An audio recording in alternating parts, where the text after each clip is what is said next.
தமிழக தேர்தலில் மக்கள் சரியான தீர்ப்பளித்து ஊழல் மற்றும் சட்டம் ஒழுங்கு சீர்கேட்டிற்கு முற்றுப்புள்ளி வைத்துள்ளதாக தெரிவித்துள்ள இந்து முன்னணி மாநில தலைவர் காடேஸ்வரா சுப்பிரமணியன் வெற்றி பெற்றுள்ள தவிக தலைவர் விஜய்க்கு தனது வாழ்த்துக்களை தெரிவித்துள்ளார்.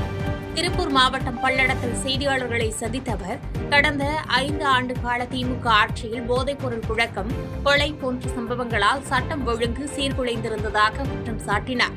பணம் இருந்தால் எதையும் சாதிக்கலாம் என்ற எண்ணத்தை மக்கள் இந்த தேர்தலில் முறியடித்துள்ளதாக குறிப்பிட்ட காடேஸ்வரா சுப்பிரமணியன், புதிய அரசு அமையவுள்ள நிலையில் விஜய் அவர்கள் மதச்சார்பற்ற முறையில் அனைவருக்கும் சமமான ஆட்சியை வழங்க வேண்டும் என வேண்டுகோள் விடுத்தார்.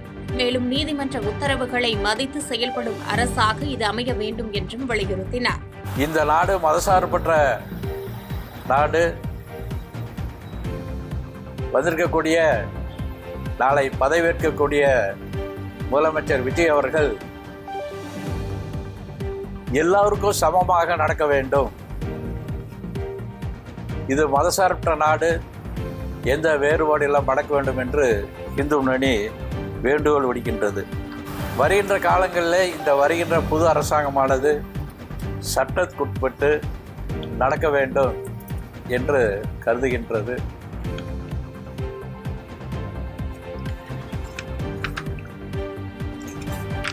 மேலும்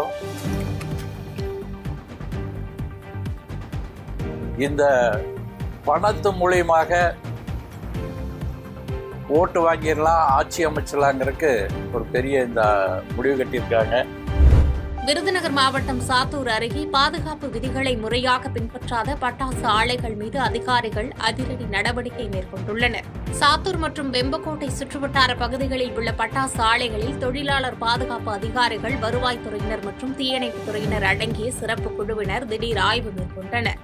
துலுக்கன்குறிச்சி பகுதியில் பொன்னுச்சாமி என்பவருக்கு சொந்தமான ஆலைகள் ஆய்வு செய்தபோது முறையான வருகை பதிவேடு இல்லாதது, அனுபவமிக்க போர்மேன்கள் நியமிக்கப்படாதது மற்றும் அலுவலக அறையில் பாதுகாப்பற்ற முறையில் பட்டாசுகளை வைத்திருந்தது கண்டறியப்பட்டது.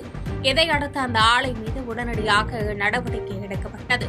அதிகாரிகளின் இந்த திடீர் வருகையினால் அக்கம் பக்கத்தில் இருந்த பல ஆலை உரிமையாளர்கள் அபராதத்திற்கு பயந்து தொழிலாளர்களுக்கு விடுமுறை அளித்து வெளியேற்றியதாக தகவல் வெளியாகியுள்ளது. விருதுநகர் மாவட்டம் சாத்தூர் அருகே பொங்கல் பண்டிகைக்காக கிராமத்திற்கு வந்த 2 இளைஞர்கள் கல்குவாரி குட்டையில் குளிக்க சென்றபோது நீரில் மூழ்கி உயிரிழந்த சம்பவம் அப்பகுதியில் பெரும் சோகத்தை ஏற்படுத்தியுள்ளது. திருத்தங்கல் பகுதியைச் சேர்ந்த நண்பர்களான 22 வயது சிவன் மற்றும் 17 வயது சஞ்சய் ஆகிய இருவரும் கீழச்செல்லையாபுரம் கிராமத்தில் நடைபெற்ற அம்மன் கோவில் பொங்கல் விழாவிற்காக வருகை புரிந்துள்ளனர். அப்போது அங்குள்ள ஒரு தனியார் கல்குவாரி குட்டையில் நண்பர்களுடன் குளிக்க சென்றபோது எதிர்பாராத விதமாக இருவரும் ஆழமான பகுதிக்கு சென்று நீரில் மூழ்கியுள்ளனர். தகவல் அறிந்து வந்த 7000 பண்ணை மற்றும் சாத்தூர் தீயணைப்பு வீரர்கள் 4 மணி நேரத்திற்கு மேலாக தீவிரமாக தேடியும் பல மணி நேரம் உடல் கிடைக்கவில்லை. பண்டிகை காலத்தில் நேர்ந்த இந்த உயிரிழப்பு அந்த கிராமத்தை சோகத்தில் ஆழ்த்தியுள்ளது. சினிமா மோகம் மற்றும் சமூக வலைதளங்கள் மூலம் இளைஞர்கள் மற்றும் பெண்கள் மத்தியில் ஏற்பட்ட மாற்றத்தால் தமிழகத்தில் அமைதி புரட்சி நடந்துள்ளதாக மார்க்சிஸ்ட் கம்யூனிஸ்ட் கட்சி தெரிவித்துள்ளது. ஜெயங்கொண்டத்தில் நடைபெற்ற கட்சி நிகழ்ச்சியில் பேசிய சிபிஐஎம் மாநில பொதுக்குழு உறுப்பினர் நாகராஜன், யாரும் எதிர்பார்க்காத வகையில் இந்த தேர்தல் முடிவுகள் அமைந்துள்ளதாக குறிப்பிட்டார்.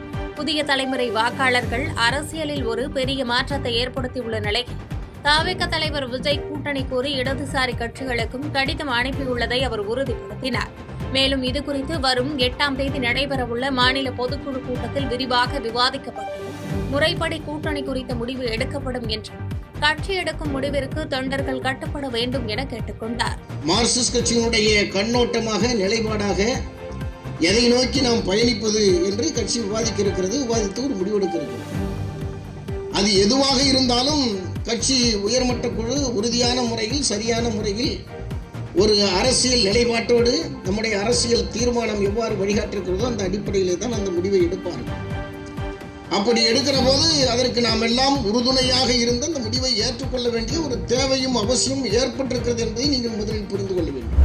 தமிழக மக்கள் தனி பெரும்பான்மை கொண்ட ஆட்சியை விட மதசார்பற்ற கட்சிகள் இணைந்த கூட்டணி அமைச்சரவை அமைய வேண்டும் என்பதையே இந்த தேர்தலில் தீர்ப்பாக வழங்கியுள்ளனர் என விசிக எம்பி ரவிக்குமார் தெரிவித்துள்ளார்.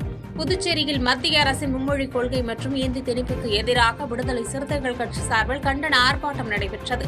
இதில் கலந்து கொண்ட எம்பி ரவிக்குமார், 10 ஆண்டுகளுக்கு முன்பு விசிக முன்மொழிந்த ஆட்சியில் பங்கு, அதிகாரத்தில் பங்கு என்ற கோரிக்கையை மக்கள் தற்போது ஏற்றுக்கொண்டுள்ளதாக தெரிவித்தார். இதுகுறித்து செய்தியாளர்களுக்கு பேட்டியளித்த அவர், தவிக தலைவர் விஜய் மதச்சார்பற்ற கட்சிகளின் ஆதரவை கோரியுள்ள நிலையில் அது குறித்து விசிக தலைவர் திருமாவளவன் இறுதி முடிவை அறிவிப்பார் என்றும் கூறினார். மேலும் காங்கிரஸ் ஏற்கனவே தனது நிலைப்பாட்டை தெரிவித்துள்ளதை சுட்டிக்காட்டிய அவர், வரும் காலங்களில் மதச்சார்பற்ற கூட்டணி வலுப்பெறும் என நம்பிக்கை தெரிவித்தார். திரு விஜய் அவர்கள் தலைமையிலான தவிக, காங்கிரஸ் கட்சி, இடதுசாரிகள், விடுதலை சிறுத்தைகள் கட்சி ஆகியவற்றின் ஆதரவை கேட்டிருக்கிறது. காங்கிரஸ் கட்சிக்கு கடிதம் அனுப்பப்பட்டு அவர்கள் தங்களுடைய நிலைப்பாட்டை நேற்று டெல்லியில தெளிவுபடுத்தி இருக்கிறார்கள். அதன் பின்னர் தான் விடுதலை சிறுத்தைகள் கட்சிக்கும் எமது தலைவருக்கும் இந்த ஆதரவு கேட்ட கடிதம் வந்திருக்கிறது. இது தொடர்பாக எங்கள் தலைவர் உரிய விளக்கத்தை அளிப்பார்கள். செய்திகளை உடனுக்குடன் தெரிந்து கொள்ள கீழ்கண்ட கேபிள் மற்றும் டிடிஎச் நெட்வொர்க்குகளில் எம்நாடு செய்தி தொலைக்காட்சியை காணுங்கள். பாதகம் செய்பவரை கண்டால் நாம் பயம் கொள்ளலாகாது பாப்பா.